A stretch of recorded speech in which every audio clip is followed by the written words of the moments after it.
할렐루야. 아멘. 우리 옆 사람과 인사하겠습니다. 사랑합니다. 네. 축복합니다. 네. 뭐라고요? 봉주르요? 갓블레스요? 네. 뭐 갓블레스든 봉주르든 축복합니다든 여러 가지 우리 축복의 언어들, 그 사랑의 언어들이 우리 누리다 교회에 많아지고 넘쳐나기를 원합니다. 할렐루야.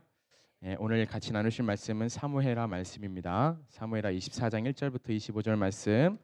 네. 여호와를 위하여 제단을 쌓고라는 제목으로 함께 은혜를 나누겠습니다.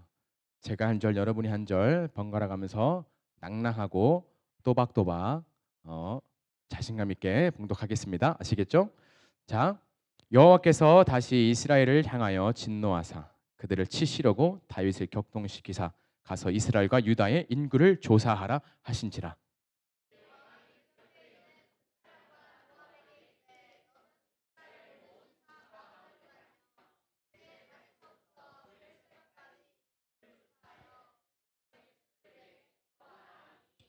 요압이 왕께 아뢰되 이 백성이 얼마든지 왕의 하나님 여호와께서 백배나 더하게 하사 내 주 왕의 눈으로 보게 하시기를 원하나이다. 그런데 내 주 왕은 어찌하여 이런 일을 기뻐하시나이까 하되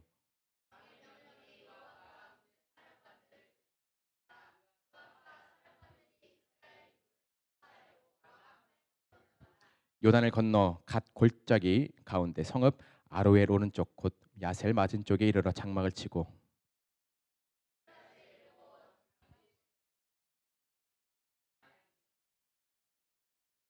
두로 견고한 성에 이르고 히위 사람과 가나안 사람의 모든 성읍에 이르고 유다 남쪽으로 나와 브엘세바에 이르니라.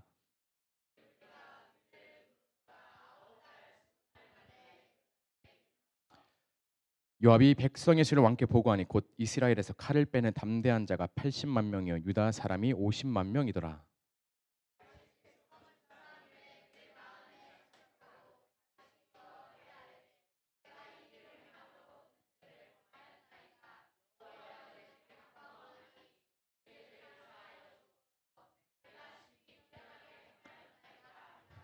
다윗이 아침에 일어날 때 여호와의 말씀이 다윗의 선견자 된 선지자 가세게 임하여 이르되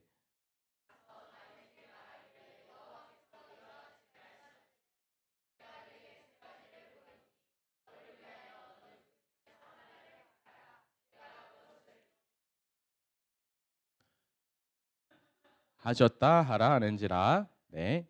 몇 절이죠? 자, 어디예요? 아, 네. 가시 다윗에게 이르러 아뢰 이르되 왕의 땅에 7년 기근이 있을 것이니까 혹은 왕의 원수에게 쫓겨 석 달 동안 그들 앞에서 도망하실 것이니까 혹은 왕의 땅에 사흘 동안 전염병이 있을 것이니까 왕은 생각하여 보고 나를 보내신 이에게 무엇을 대답하게 하소서 하는지라.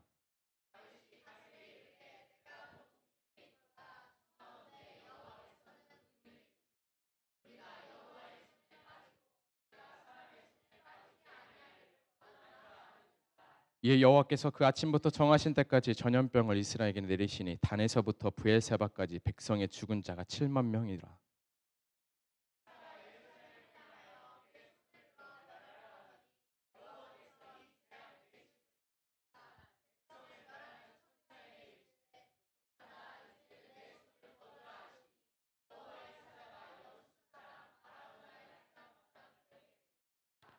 다윗이 백성을 치는 천사를 보고 곧 여호와께 아뢰어 이르되 나는 범죄하였고 악을 행하였거니와 이 양무리는 무엇을 행하였나이까 청하건대 주의 손으로 나와 내 아버지의 집을 치소서 하니라.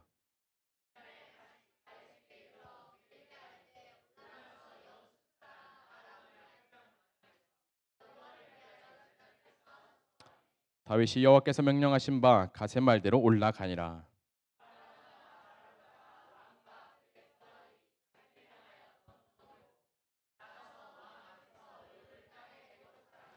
이르되 어찌하여 내 주 왕께서 종에게 임하시나이까 하니 다윗이 이르되 내게서 타작 마당을 사서 여호와께 제단을 쌓아 백성에게 내리는 재앙을 그치게 하려 함이라 하는지라.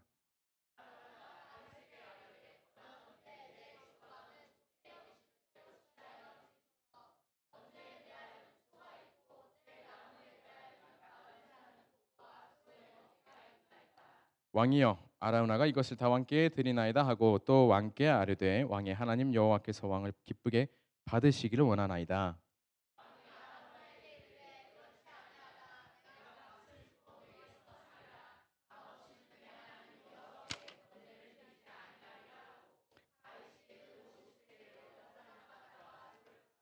같이 읽습니다.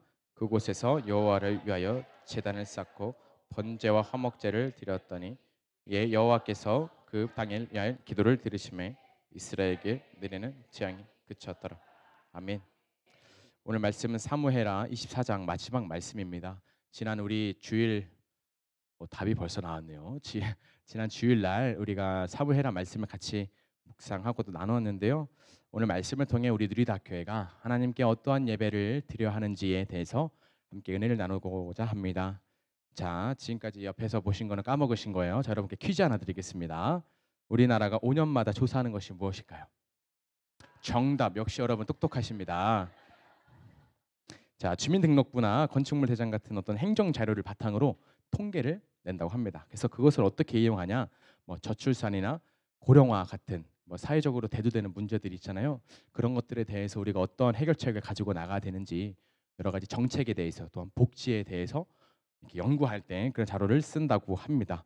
근데 사실 이 인구 조사가 시작된 그 목적은 따로 있습니다. 그 역사도 대단한데요. 무려 이집트 시대 때, 그러니까 바빌로니아 시대 때, 지금으로부터 몇천 년 이전에도 이미 그 인구 조사를 했습니다. 백성들에게 세금을 온전히 징수하는 것이 당시 한 인구 조사의 목적이었다고 하는데요. 우리나라에서도 그 조선 시대 때 호구 조사라는 이름으로 해가지고 인구 조사를 한 기록이 있다고 합니다. 인구 주택 조사보다 아마 여러분께는 호구 조사가 더 친근하지 않을까라는 생각도 하는데요. 성경에 보시면 모세도 인구 조사를 했습니다. 출애굽기 30장 11절, 12절, 16절 말씀에 보시면 여호와께서 모세에게 말씀하여 이르시되 이스라엘 자손의 수요를 조사할 때 조사받은 각 사람은 그들을 계수할 때 자기의 생명의 속전을 여호와께 드릴지니 이것은 왜 하냐면 그들 중에 질병이 없게 하려 함이라. 또한 16절에 보시면 여호와 이것이 여호와 앞에서 이스라엘 자손의 기념이 되어서 너희의 생명을 대속하리라 이렇게 말씀합니다. 곧 세금을 징수하는 것이 목적이긴 했습니다. 그렇지만 로마 정부처럼 그 세금을 이렇게 막 부당하게 착취해가지고 누구의 배를 불리기 위한 거냐 그런 것은 아니고요. 한 사람도 빠짐없이 잘 계수하자. 근데 그 목적이 뭐냐 하면은 인구 조사를 함으로써 단 한 사람도 질병에 걸리지 않게 하기 위해서, 단 한 사람도 생명을 잃지 않게 하기 위해서, 생명을 대속하기 위해서 한 것이 출애굽기에 나온 인구 조사의 목적입니다. 자, 민수기에도 인구 조사가 나오는데요. 민수기 1장 1절에서 2절 말씀. 자, 한번 읽어보겠습니다. 시작. 이스라엘 자손이 애굽 땅에서 나온 후 둘째 달 첫째 날에 여호와께서 시내 광야 회막에서 모세에게 말씀하여 이르시되 너희는 이스라엘 자손의 모든 회 중 각 남자의 수를 그들의 종족과 조상의 가문에 따라 그 명수대로 계수할지니 이렇게 말씀합니다. 모세에게 자 가문대로 그 명수를 계수해라, 곧 인구 조사를 해라라고 하신 말씀이죠. 이스라엘 백성은요 애굽에서 출애굽한 이후에 시내산에서 율법을 받습니다. 그리고 40년 동안 그곳에서 광야 생활을 하죠. 훈련을 받습니다. 그리고 이제 그 뒤에 40년이 지나고 가나안을 들어가기 직전에 전쟁을 위해서 하나님이 그들에게 준비하라 하신 것이 바로 인구조사입니다. 전쟁을 위해서 하나님이 허락하신 인구조사라는 거죠. 곧 생명을 보존하기 위해서 하나님이 허락하신 전쟁이 있으면 그것을 잘 준비하기 위해서 누가 싸울지 알아야 되잖아요. 그렇게 하기 위해서 하는 것이, 허락하야만 하는 것이 인구조사라는 것이에요. 근데 사무엘하 23장, 오늘 24장인데 23장에 보시면요, 이 다윗의 주변으로 정말 난다긴다 하는, 내노라 하는 용사들이 다 모여듭니다. 단번에 800명을 죽인다고 해요. 한 사람이. 신기하죠. 대단한 사람이에요. 또 300명도 죽입니다. 사자도 죽일 만큼 강하고 담대하고 용기 있는 그런 용사들이 이렇게 다윗 앞으로 모여듭니다. 근데 심지어 다윗이 베들레헴 그 성문 옆에 있는 우물에 있는 물을 먹고 싶다라고 하면은 하면서 달려가가지고 물까지 떠올 정도로 충성된 그런 용사들이 많이 모였습니다. 이제 다윗이 사울한테 쫓기면서 목숨의 위협을 많이 받았잖아요. 근데 어찌 됐든 이렇게 저렇게 해가지고 참 어렵게 왕이 돼가지고 이스라엘이라는 나라를 또 하나님의 은혜 가운데 견고하고 또 강하게 키웠습니다. 성장했습니다. 그래서 이 모든 것이 자기가 이제 자신이 그 자리에 지금 있는 거 그 자체가 내가 한 공로가 아니고 하나님의 전적인 은혜다라는 것을 아마 다윗은 누구보다 잘 알았을 겁니다. 근데 이 인생 말년 가운데 이제 아들 솔로몬에게 왕위를 물려줘야 할 이 판국의 직전에 다윗에게 한 생각이 들어가는데요. 이런 생각입니다. 내 나라가 얼마나 강한 거지? 라는 생각이에요. 이미 하나님께서 강성하게 하셨고 평안케 하셨고 또 전쟁도 일으키지 않으시고 참 그런 순추 전국시대랄까요? 뭐랄까 좋은 시대에 이렇게 살고 있는데 갑자기 그런 생각이 든 거예요. 내 나라가 얼마나 강하지라는 그런 생각이 든 겁니다. 그래서 다윗도 인구 조사를 해요. 근데 그 목적이 이 앞선 출애굽기와 민수기에서 본 모세가 한 그런 인구 조사와는 차원이 다릅니다. 자, 9절에서 알 수 있는데요. 9절 말씀 읽어보겠습니다. 시작.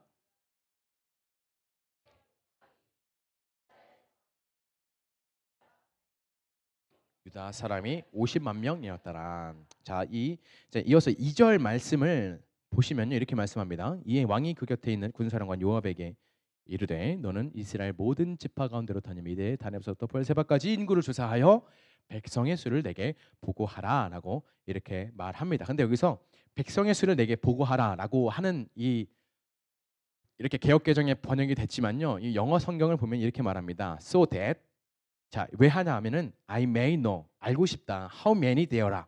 얼마나 많은 용사가 칼을 빼고 싸울 만한 용사가 있는지 알고 싶다. 라고 하는 겁니다. 여기서는 백성의 수를 내게 보고하세요라고 말했지만 사실 그 안에 숨은 뜻이 있었다라는 것이죠.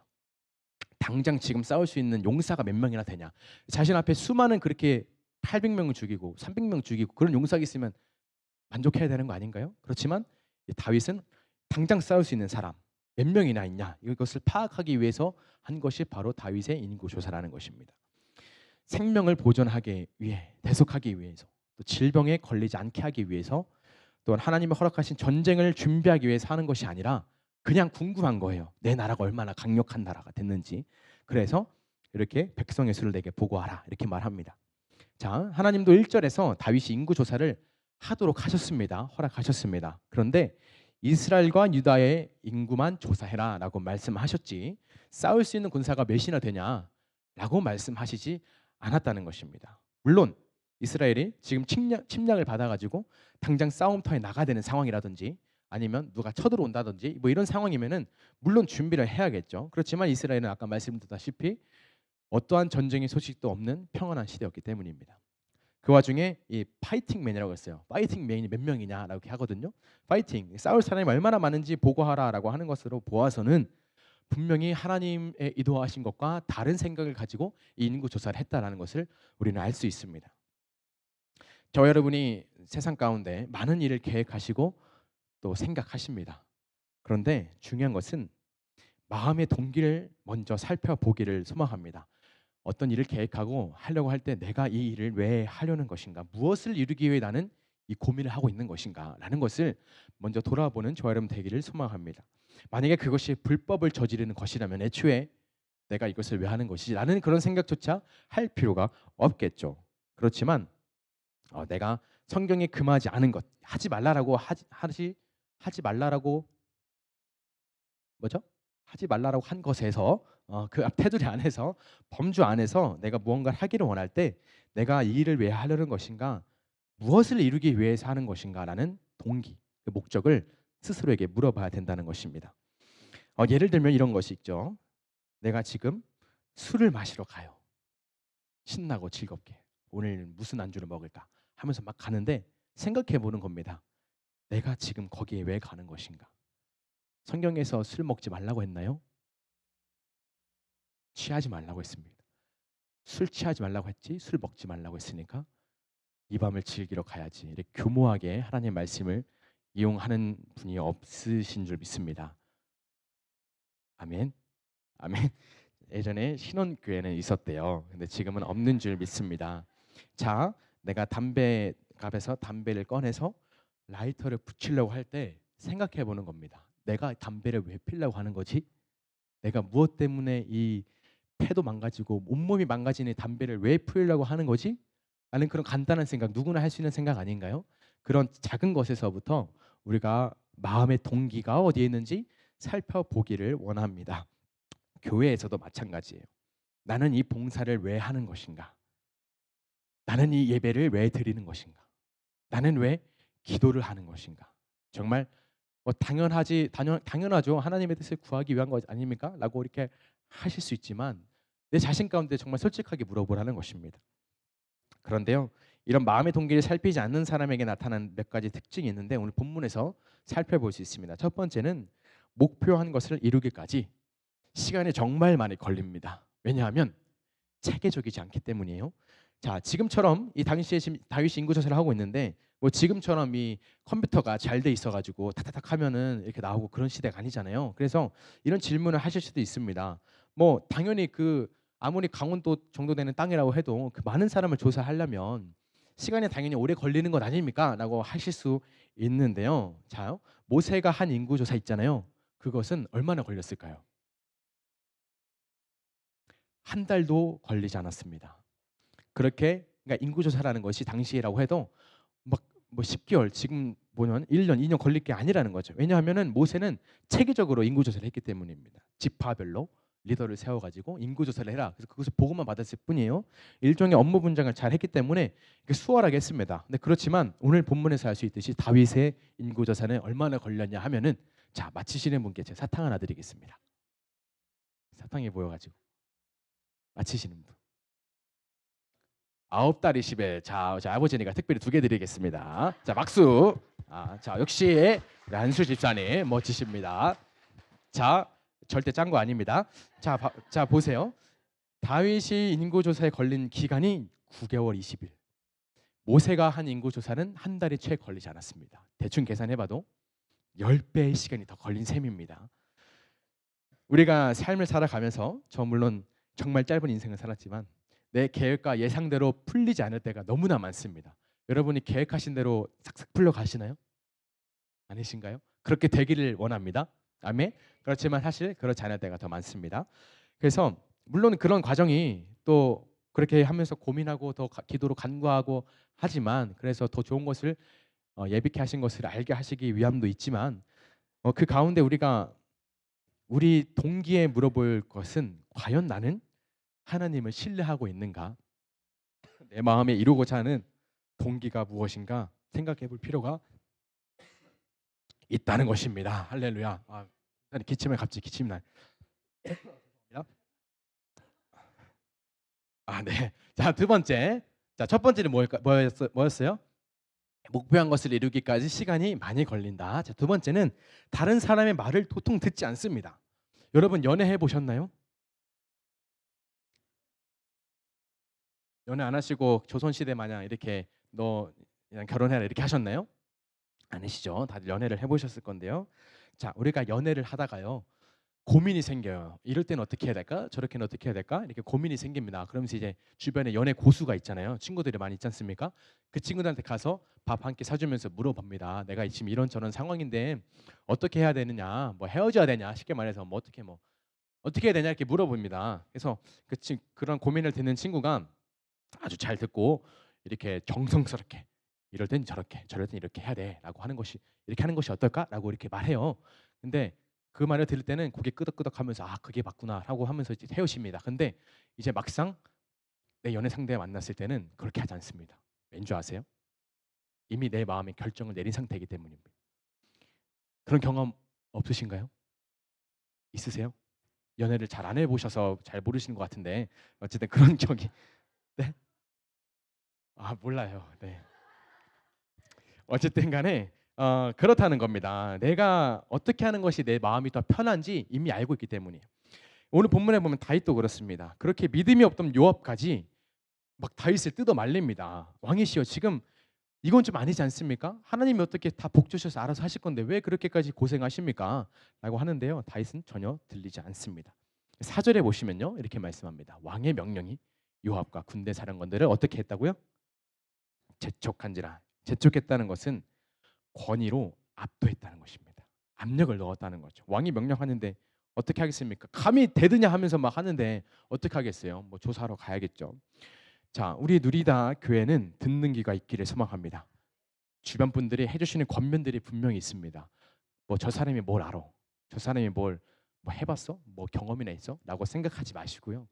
그것이 나를 위한 말이라는 것을 믿으시고 그 사람의 말대로 또 해보시고 그 가운데 도전받고 변화되는 것이 있으면 또 나누고 그런 과정들을 통해서 우리가 서로의 생각을 알아가고 서로가 서로를 세워가는 우리 누리다 교회 되기를 소망합니다. 자, 세 번째는 주변을 혼란스럽게 만든다는 겁니다. 자, 본문에 나와 있지는 않습니다. 근데 사실 9개월 20일이라는 시간 동안 인구 조사를 합니다. 이스라엘 전역에서 아주 백성들은 이 가운데 백성들은 혼란스러웠을 거예요. 왜냐하면 지금까지 모세 시대 때부터 인구 조사라는 것은 하는 그 목적이 분명했기 때문입니다. 뭐 세금을 징수하기 위해서라든지 아까 말씀드렸다시피 전쟁을 하기 위해서 하는 건데 뭐 세금이야 뭐 별 문제는 없는 것 같아요. 잘 내고 있었겠죠. 근데 갑자기 인구 조사를 하니까 조사를 왜 하지? 전쟁이라도 났나? 이런 혼란에 빠지지 않았을까라는 생각을 하게 됩니다. 자, 여러분 뉴스 보시면 아셨겠지만 몇 주 전에 우리나라에 공습 경보가 있었습니다. 아시나요? 들으신 분 들으셨다고요? 네, 그 민방위 말고요. 아, 그 뭐죠? 이번에 한 게? 네? 현충일 난 거 말고요. 그 전에 공습 경보는 소리가 다를 건데 어쨌든 서울에 사는 소리 들으신 분 계신가요? 이제 뒤에 계십니다. 우리 윤진 집사님. 자, 어쨌든 그 이 서울에서 공습 경보가 울렸어요. 이제 북한에서 뭐 발사체를 쏴가지고 이제 담당자가 그것을 이제 책임감 있게 어쨌든 위급 상황이다 판단을 하고 경보를 울린 겁니다. 근데 사실 그렇게 위급한 상황은 아니었다. 그래서 서울시장에 나와서 뭐 백성은 그 직원의 잘못은 아닌데 어쨌든 뭐 과잉 대응을 한 것 같다. 뭐 이런 저런 얘기를 했습니다. 자, 그래서 이 뉴스를 보니까요. 머리가 이제 공습 경보 울렸을 때 사람들의 반응이 머리가 막 하얘졌다는 겁니다. 당장 전쟁이 나는데 어떻게 지금 내가 뭘 챙기고 어떻게 어디로 가야 될지 몰랐다라고 하면서 혼란에 빠졌다. 너무나 혼란스럽고 힘들었다라고 말을 했다고 합니다. 한마디로 서울 전체가 혹은 이런 주변 그 도시까지도 혼란에 빠졌을 그런 시간들이 있었습니다. 자, 지금 요압이야 모든 상황을 압니다. 다윗이 어떤 생각을 가지고 왜 하는지 압니다. 그렇지만 이 밑에 요압 밑에 있는 군대 사령관들은 이 다윗의 의도를 알지 못합니다. 왜 하는지 몰라요. 왜냐하면 인구조사 자체가 애초에 군에서 하는 것이 아니기 때문입니다. 자, 민수기 1장 3절의 말씀 보시면 이스라엘 중 20세 이상으로 싸움에 나갈 만한 모든 자를 너와 아론은 진영별로 계수하되. 아론은 뭐 누굽니까? 제사장입니다. 자, 26장 1절에서 2절 말씀. 연병 후에 여호와께서 모세와 제사장 아론의 아들 엘르아셀에게 말씀하여 이르시되. 자, 2절에 보시면은 전쟁에 나갈 만한 일을 계수하라. 모든 자를 계수하라 하시니 이렇게 말씀합니다. 자, 2절 말씀 읽어드릴게요. 이스라엘 자손의 온 회중의 총수를 그들의 조상의 가문을 따라 조사하되 이스라엘 중에 20세 이상으로 등이 전쟁에 나갈 만한 이가 누가 있냐라고 이렇게 계수하라고 하는데요. 누가 하는 거 하면은 제사장이 하는 것입니다. 제사장이. 그러는 지금 요압과 군사령관이 아무리 뭐 전략적으로 뛰어난 사람이라고 한들 인구 조사에 대해서 알 턱이 있습니까? 알 턱이 없습니다. 그러니 일이 제대로 진행되지가 않습니다. 어쨌든 결과적으로 요압이 인구를 계수해야 되는 상황에 이르렀습니다. 그래서 근데 이 인구 조사를 하는 것은 어쨌든 명령이니까 하는데 그 마음문이 처음부터 닫혀버렸어요. 자, 역대상 6절 말씀을 보시면 오늘 말씀이랑 평행 본문을 이루고 있는데요. 이렇게 말씀합니다. 요압이 왕의 명령을 마땅치 않게 여겼다. 그래서 레위 사람과 베냐민 사람은 계수하지 않았다라고 말합니다. 다윗은 이런 사실을 알았을까요? 몰랐을 겁니다. 뭐 물론 레위 지파는 계수하지 않지만 어쨌든 베냐민 사람들도 계수하지 않았어요.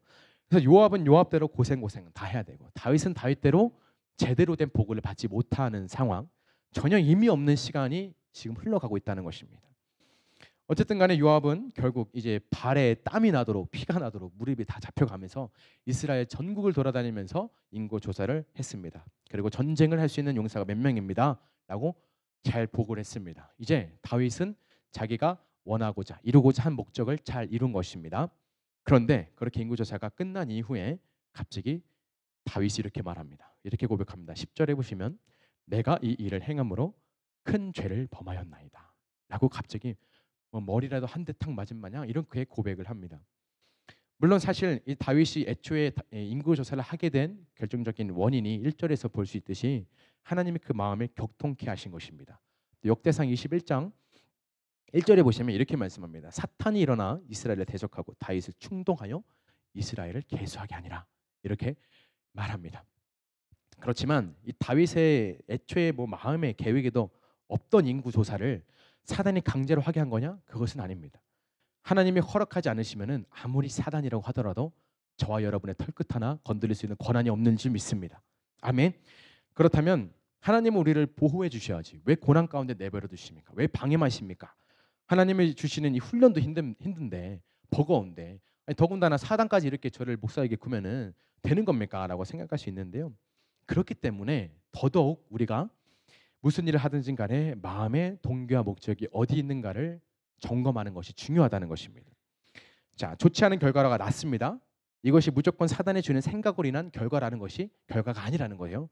죄도 그렇습니다. 무조건 사단이 유혹해서 어쩔 수 없었어. 뭐 사단이 유혹하는데 어떻게 하겠니? 내가 무슨 연약한데 힘이 있겠어? 라고 하면서 홀랑 넘어가요. 난 잘못 없어 라고 하는 것이 올바른 고백이 아니라는 것입니다. 내 생각과 내 마음에 이미 죄를 사모하고 죄를 사랑한 마음은 이미 있었습니다. 그런 연약함이 사단의 유혹과 연합했을 때, 손잡았을 때, 내가 사단이 오는 그 손을 내가 잡았을 때 우리는 죄를 짓게 된다는 것입니다. 오늘 본문에서도 다윗이 그렇습니다. 왕국을 과시하고자 하는 마음이 애초에 있었습니다. 하나님이 뭐 사탄을 해결해가지고 무조건 시험하게 해가지고 7만 명을 죽였냐 이게 아니고 애초에 다윗의 마음 가운데 내 나라를 과시하려는 인구조사가 있었다는 것입니다. 저와 여러분은 우리 안에 날마다 꿈틀대는 이 죄의 본성을 주님의 이름으로 눌러버리시기를 소망합니다. 아멘. 그래서 우리가 날마다 거룩한 모습으로 주님 나라 영광 되기를 원합니다. 자, 그렇다면 갑자기 다윗은 왜 이런 회개를 왜 했을까요? 왜 했을까요? 10절 전반절에 보시면 이렇게 말씀합니다. 다윗이 백성을 조사한 후에 그의 마음에 자책했다라고 말씀합니다. 사무엘상 25절에 보시면 25장에 보시면요. 다윗이 이 사울에게 쫓길 때요. 옷자락을 뱁니다. 그렇죠? 여러분 그 얘기 아시잖아요. 그럴 때 다윗의 마음을 이렇게 기록합니다. 사무엘상 24장 5절인가요? 네. 그리한 후에 사울의 옷자락 뱀으로 말미암아 다윗의 마음이 찔렸다. 이렇게 말씀해요. 자, 마음이 찔렸다는 것, 이 마음이 찔렸다는 것이랑 오늘 본문에 그의 마음에 자책하고랑은 같은 언어입니다. 같은 말로 쓰였다는 것입니다. 근데 번역은 다르겠죠. 곧 자기 명령으로 한 인구 조사가 하나님의 뜻이 아니었다라는 것을 마음이 찔려서 곧 양심에 찔려서 그제서야 알게 되었다라는 것을 오늘 본문에서 이렇게 말씀하는 거예요. 저 여러분에게도 다윗과 같은 양심이 있습니다. 양심 없는 분 계신가요? 양심을 갖다 팔아먹었습니다. 엿바꿔 먹었습니다. 이런 분들 없잖아요. 자, 이게 옳은가 옳지 않은가 라는 것을 알 수 있는 가장 가깝고도 가장 정확한 기준이 우리 마음 가운데 양심으로 있다는 겁니다. 하나님 주신 선물이라고 생각합니다. 양심에 거리끼는 일은 하지 않기를 소망합니다. 아멘. 내가 하고 있는 생각이 계획이 과연 올바른 것일까라는 고민이 드신다면은 하나님이 주신 그리스도인의 양심에 물어보는 저 여러분 되기를 소망합니다. 근데 사실 안타깝지만 다윗은 그런 양심의 가책을 느꼈지만 그 뒤에 하는 선택을 보면요 또 비양심적인 선택을 하게 됩니다. 선지자 갓을 통해서 하나님이 다윗에게 선택지를 주시죠. 자, 첫 번째, 땅에 7년 기근이 있을래? 아니면 원수에게 3개월 동안 쫓겨서 도망 다닐래? 아니면 3일 동안 전염병이 있을래? 이렇게 물어봅니다. 자, 여러분이라면 어떻게 선택하시겠습니까? 3일이요? 3일 동안 화끈하게 끝내겠다. 뭐 그런 것인가요? 네. 자, 학창 시절에 여러분 매 맞아 보신 적이 있으실 것 같은데요. 선생님이 물어봅니다. 10대 맞을래? 세대 맞을래? 여러분 몇 대 맞으시겠습니까? 세대요. 10대 맞고자 하는 사람 없겠죠? 당연히 세대만 맞는다고 해요. 그럼 어떻게 됩니까? 괘씸죄로 더 세게 맞아요. 10대를 살살살살 때릴 거를 3번에 몰아서 때려야 되니까 더 세게 맞는단 말이죠. 더 아픈 거예요. 자, 7년, 첫 번째 7년, 두 번째 3개월 훅 줄어들었어요. 더 줄어들어서 세 번째는 3일. 7년에서 3개월, 3개월에서 3일로 이렇게 줄어듭니다. 그래서 다윗도 그렇습니다. 14절에 보시면은 먼저 14절부터 읽어보시면은 내가 고통 중에 있도다 청하건대 여호와께서는 긍휼이 크시니 여호와의 손에 빠지는 것이 더 낫다. 사람 손에 빠지는 것보다 여호와의 손에 빠지는 것이 더 낫다. 그러면서 여호와께서는 긍휼이 크신 분이 아닙니까? 사람 손에 고통받느니 차라리 하나님 손에 고통받는 게 낫겠네요. 이렇게 대답을 해요. 자, 여러분은 하나님이 긍휼이 많으신 분입니까? 긍휼이 많으신 분인 줄 믿습니다. 자, 그렇지만 이 다윗의 고백, 여호와께서는 긍휼이 크시니라는 이 고백에는 진실함이 전혀 없습니다. 호세아서 6장에 보시면요, 죄를 지은 이스라엘 백성들이 이렇게 간구합니다. 한번 읽어보겠습니다. 잘 아시는 말씀일 거예요. 시작.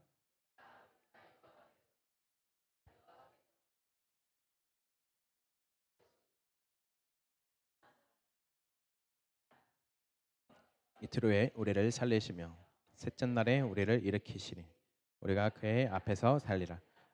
그러므로 우리가 여호와를 힘써 여호와를 알자. 그의 나타나심은 새벽빛같이 어김이 없나니 비와 같이. 아멘. 여러분, 하나님께 돌아갑시다. 하나님은 우리를 낫게 하실 것입니다. 하나님은 우리를 싸매어 주실 것입니다. 하나님은 반드시 우리를 버리지 않으시고 회복해 하실 것입니다. 아멘. 그렇지만 우리가 언뜻 보기에는 참 좋은 기도, 참 하나님이 받기 원하시는 기도 같지만요, 이 하나님은 이 기도를 받지 않으셨습니다. 자, 이어서 4절부터 5절 세 번역으로 한번 보겠습니다. 시작. 에브라임아, 내가 너를 어떻게 하면 좋겠느냐. 유다야, 내가 너를 어떻게 하면 좋겠느냐. 나를 사랑하는 너희의 마음은 아침 안개와 같고 덧없이 사라지는 이슬과 같구나. 너희를 산산조각 나게 하였으며 나의 입에서 나오는 모든 말로 너희를 죽였고 나의 심판이 너희 위에서 번개처럼 빛났다라고 대답하셨습니다. 여러분, 이 대답이 긍정적인 대답인가요? 아닙니다. 너희들이 정말 나를 사랑하기는 하는 것이냐? 너희들의 그 마음은 안개처럼 사라지고 이슬처럼 사라질 그 마음 아니냐? 라고 하는 것입니다. 이 이스라엘 백성들의 얼마나 그 긍휼함, 저를 도와주세요, 살려주세요라고 전심으로 고백하는 것 같지만 그 마음 가운데, 그 간구 가운데 얼마나 진실함이 없었는지 하나님은 꼬집으시는 거예요. 이처럼 진실된 회개 없이 긍휼만을 바랬던 다윗의 선택은 3일간의 전염병입니다. 내가 순간 저지른 죄 때문에 받는 결과라는 것을 다윗은 잘 알았을 것입니다. 그렇지만 다윗이 자신이 책임지는 것이 아니라 무고한 사람들까지 피를 보게 합니다. 하나님 보시기에 올바른 동기가 있지 않은 사람, 또 그런 마음을 돌아보지 않은 온전하지 않은 사람의 선택과 그 행동의 결과가 나뿐만 아니라 주변 사람들까지도 힘들게 한다. 주변 사람들에게도 영향을 끼친다는 것입니다. 그렇게 죽은 사람이 몇 명이냐 하면요, 7만 명입니다. 7만 명.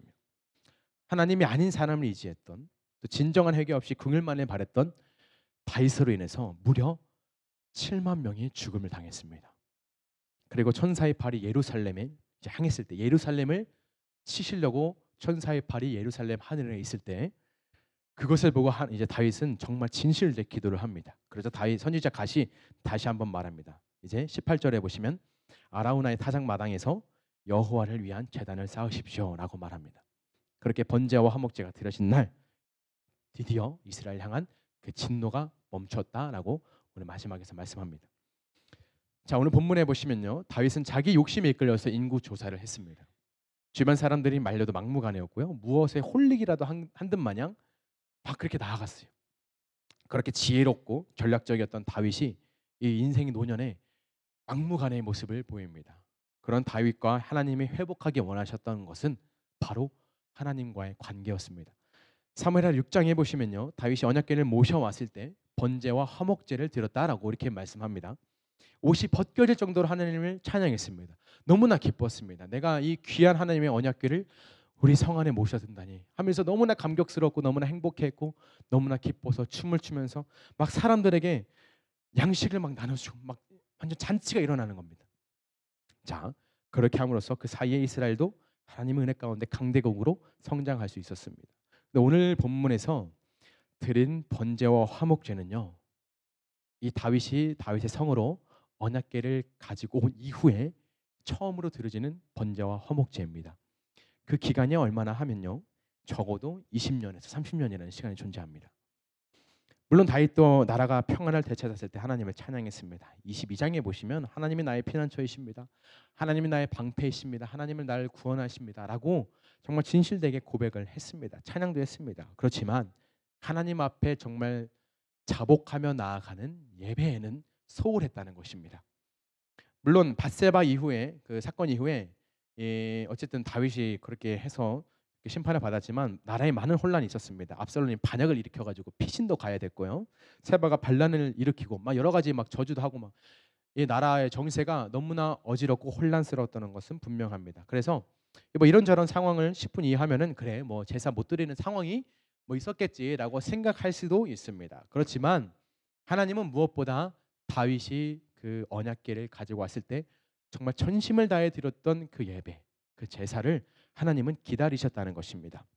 형식적으로 긍휼을 구하고 회개하는 제사가 아니라 전심을 다해 온 마음과 뜻과 생각을 다해 드리는 제사를 원하셨다는 것입니다. 여러분 오늘날 저와 여러분에게도 받기 원하시는 예배가 바로 이것과 같습니다. 말씀 앞에서 나를 쳐서 복종시키는 예배, 말씀으로 변화되면서 정말 하나님이 주시는 기쁨과 평안을 누리면서 상황과 환경은 우리를 놓아주지 않지만 낙담하라고 절망하라고 부추기지만 악한 생각을 끊임없이 넣어주고 유혹하지만 그 가운데도 평안할 수 있는 힘이 오직 전심을 다해 드리는 말씀 가운데 예배 가운데 있는 줄 믿습니다. 자, 우리가 예배 드리는 목적은 한 가지입니다. 바로 하나님과의 관계 회복입니다. 믿으십니까? 코이노니아로 불러주셨습니다. 한 공동체로 저 여러분이 지금처럼 함께 모여서 예배하고 찬양하고 정말 뛰면서 찬양하고 하나님의 말씀을 받고 정말 전심 전력을 다해 기도하는 그것을 하나님은 보기 원하신다는 것입니다. 25절 말씀처럼요. 화목제와 번제를 드리자 하나님이 기도를 받으신 것처럼 그래서 그 가운데 행했던 모든 재앙이 그쳤던 것처럼 우리 누리다 교회도 이 자리에 함께 모여 예배하고 함께 모여 찬양하고 함께 모여 기도하기에 힘쓰기를 원합니다. 자, 우리 교회가 다음 달이면 창립 20주년을 맞이합니다. 하나님의 은혜로 다윗처럼 주님의 은혜로 여기까지 왔다고 아마 많은 분들이 그렇게 고백하실 것입니다. 담임 목사님과 공동 담임 목사님을 중심으로 정말 오랜 시간 수많은 희생과 눈물과 땀과 핏방울을 통해서 우리 교회가 지금까지 성장할 수 있었습니다. 주님의 은혜입니다.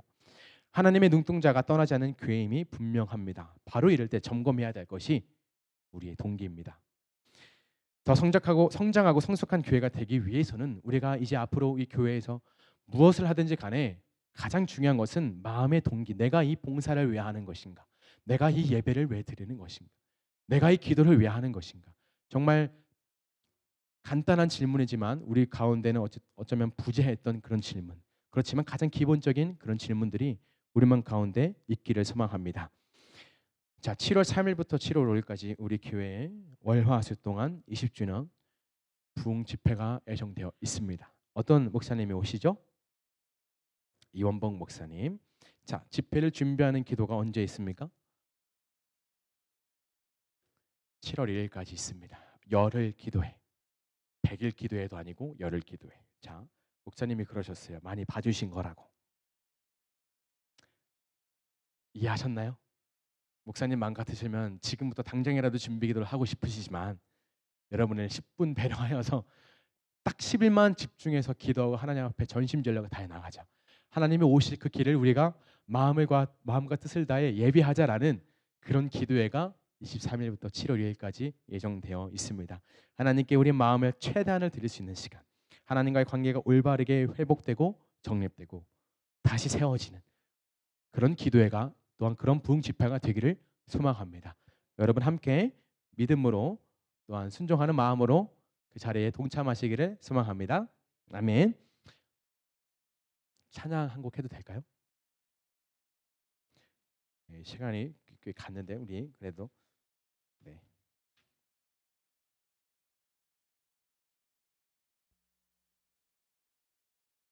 주님 내가 주의 장막을 찬양하겠습니다.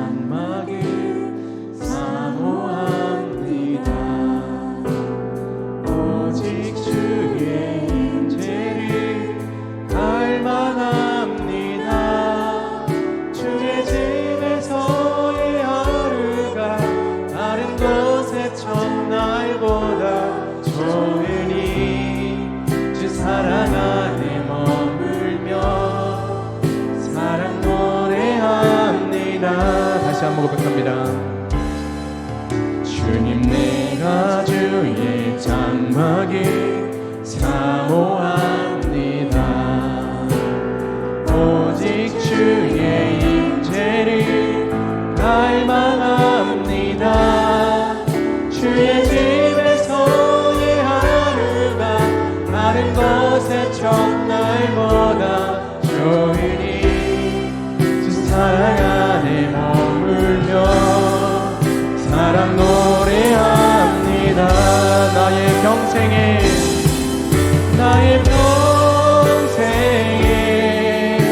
단 한 가지 소원 주의 아름다우심 보며 사랑 노래하는 것 나의 왕 되신 주님의 얼굴 구하며 주 사랑 안에 머물러 사랑 노래합니다. 나의 평생에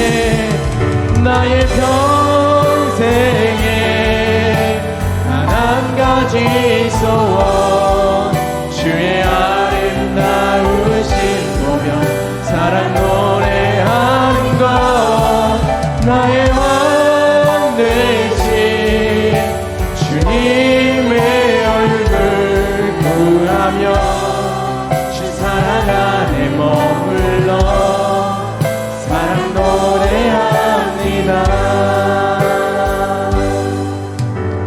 우리 시간 함께 짧게 기도하기를 원합니다. 주님, 우리가 주님 앞에 얼마나 어려웠습니까? 내 계획이 앞서고 내 생각이 앞서고 이렇게 하면 잘 되겠지, 이렇게 하면 성공하겠지, 이렇게 하면 되겠지 라고 생각하며 너무나 미련하고 너무나 연약한 내 생각을 앞세우진 않았습니까? 주님, 그러나 이제 다시 한번 주님 앞에 자복하는 마음으로 나아갑니다. 주님께 날마다 아뢰며 나아가겠습니다. 하나님, 이 길이 맞습니까? 하나님, 이 선택이 맞습니까? 제가 어디로 나아가야 되겠습니까? 제가 무엇을 선택해야 되겠습니까? 주님 앞에 전심을 다해 아뢰 때 주님께서 응답하여 주실 줄 믿습니다. 하나님, 우리 누리다 교회가 이제 20주년을 맞이했습니다. 이제는 우리가 더 한마음 한뜻으로 주님 나라를 세워가야 되는 시기인 줄 믿습니다. 주님, 우리 마음 가운데 지혜를 부어주시옵시고 주님의 큰 마음과 뜻을 알아 우리 삶을 전부 드려 주님을 예배하고 주님께 기도하는 그 자리 가운데 우리가 전심전력을 다해 나올 수 있도록 주님 축복하여 주시옵소서. 그리하여 이 약한 세대 가운데 빛된 자녀로서 세상에 나가 주님을 선포하며 나타날 때, 증거할 때 세상에 뒤집어지는 역사가 우리 가운데 나타날 줄 믿습니다. 하나님, 우리 모두를 그렇게 귀하게 쓰실 것을 믿습니다. 주님, 우리 가운데 항상 함께하여 주시옵소서. 우리 마음 가운데 동기를 날마다 돌아보며 주님 앞에 아뢰는 우리의 믿음 될 수 있도록 주님 함께하여 주시어달라고 우리 주여 3번 부르짖고 기도하겠습니다. 주여, 주여, 주여. 하나님, 오늘 귀한 말씀, 하나님 살아있는 능력의 말씀, 우리가 한자리 모여 하나님 말씀을 나누게 하심에 감사합니다. 하나님, 다윗의 그 노년에 주님의 은혜와 주님의 그 놀라운 사랑을 받고서도 내 나라가 얼마나 강력한 나라가 됐는지를 알고자 했습니다. 하나님, 그 가운데 주님의 뜻은 없었습니다. 그 가운데 주님의 심판만 있었습니다. 하나님, 그러나 다윗이 나중에 깨닫고 하나님, 제가 잘못했습니까? 잘못했습니다. 주님, 저들의 잘못이 아니라 나의 잘못입니다. 나의 집을 쳐주시옵소서. 저들이 아니라 나를 치시옵소서라고 한 고백이 우리 마음 가운데 정말 진실된 고백으로 다시 한번 주님께 올려드리기를 소망합니다. 하나님과 무엇을 하든지 먹고 마시든지 주님의 영광을 위하여 하고 있는지 돌아보기를 원합니다. 하나님, 내 생각과 계획에 앞서서 내 욕망과 야망에 앞서서 주님을 멀리하고 주님의 필요 없다 말하며 세상 가운데 빠졌던 우리의 연약한 모습들 주님께서 하시오니 구원하여 주시옵소서. 다시 한번 은혜를 베풀어 주시고 내가 받은 그 은혜가 얼마나 크고 강력한지, 얼마나 위대한 것인지, 얼마나 대단한 것인지, 얼마나 놀라운 것인지 우리 마음 가운데 정말 전심으로 깨닫고 주님 앞에 자복하는 마음으로 진실된 회개를 가지고 나올 수 있도록 주와 도와주시옵소서. 하나님, 우리 교회가 이제는 연합하길 소망합니다.